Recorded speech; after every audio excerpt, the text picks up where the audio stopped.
വിധിഗതി അഹമ്മദിനെ അറിവിത്ത് സുബ്ഹാൻ അവരുടെ വിധി പോലൊത്ത് മുല്ലപ്പൂ ഭാഷാംഗത്താൽ തോഴിയാൾ പറയുന്നു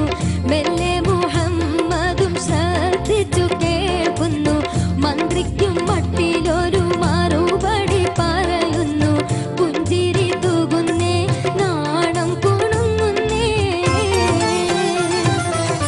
മക്കത്തെ രാജാത്തിയായി